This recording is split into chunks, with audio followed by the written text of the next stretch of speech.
how you were as a kid, how you were growing up, जो लोगों को नहीं पता है. Sometimes people come to me and say, we know everything that's happening in your life because we see Instagram.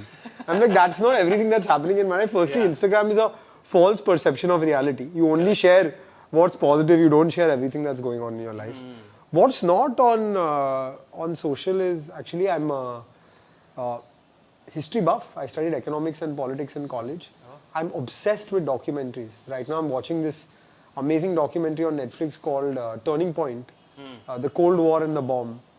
It's a 9-episode, 10-hour series on the Cold War and how the atomic bomb explosion in 1945 and the use of the atomic bomb by the US on Japan in 1945 affected the next 50, 60 years of our sort of future. So it starts with the bomb and then what happened in the 50s, 60s, 70s, 80s, eventually into the fall of Berlin Wall, end of what we call the Cold War, but still we're in a position where that exists. So I studied politics, I studied economics in college, I love history, and my family loves history, right? So we don't talk about this so much, but every holiday we are those people who are on every tour, going to see every monument, reading about the place, doing our research before we go.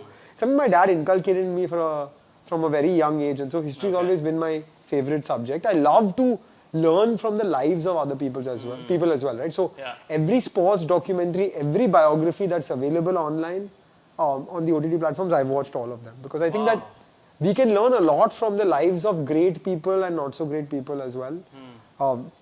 So I think that's on sort of interest. Outside of that, I love sport and physical activity, both from a watching perspective. I would watch every single IPL game that I could watch. Like yesterday, I had some friends over for dinner. We kept the IPL game on and we watched the whole game. But I also play a lot of sport. I play squash, I play football, I run. I've started now paddle tennis and pickleball as well. I think a lot of discipline, consistency, work ethic, dealing with pressure, dealing with failure. For us in the entrepreneurial work business world, we have lots to learn from sports. I agree. Like we were talking just before we started the podcast about the biggest topic in cricket right now or IPL right now, which is the switch of captaincy in Mumbai Indians from Rohit Sharma to Hardik Pandya. And let's leave aside what happened, why it happened, etc. all of that. Today, Hardik Pandya, who was one of the most loved cricketers in India, is getting booed in every stadium he goes to. Right? I am thinking from my perspective, what is the person dealing with as the captain of one of India's most successful IPL franchises? Definitely the most successful IPL franchise in terms of trophies. And even of India, he is successful Indian cricketer, part of the Indian team. And he is the future captain of India. I mean, after at least for hopefully we don't know, but let's leave that aside.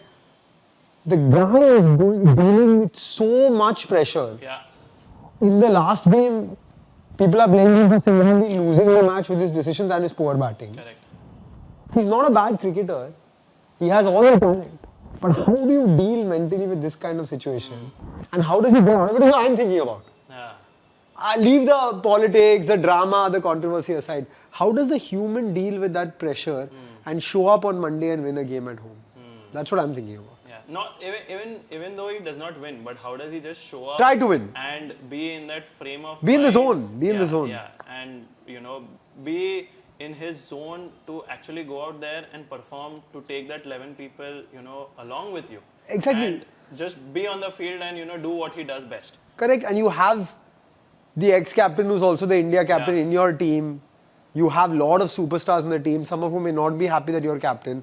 How do you bring everyone together to be sort of working for your cause? And by the way, one very interesting thing about sport actually is everybody has talent. Everybody has time to practice, everybody has coaching, everybody has all the back-end infrastructure. But at the end of the day, what matters is when you are in the middle in your chance to perform, you take that opportunity. If you think about it in work as well, it's the same thing, right? The same thing. Everybody has good products. Everybody has good back-end, everybody has good team, but when that opportunity comes, when COVID hits, which e-commerce brand won? When demonetization happened, did Paytm grab the opportunity at that time? That is the defining moment. They wouldn't have been able to grab, somebody else would have grabbed the opportunity. Somebody else would have grabbed the opportunity. There would have been no Paytm as a brand which Absolutely. would have evolved. There would have been someone else.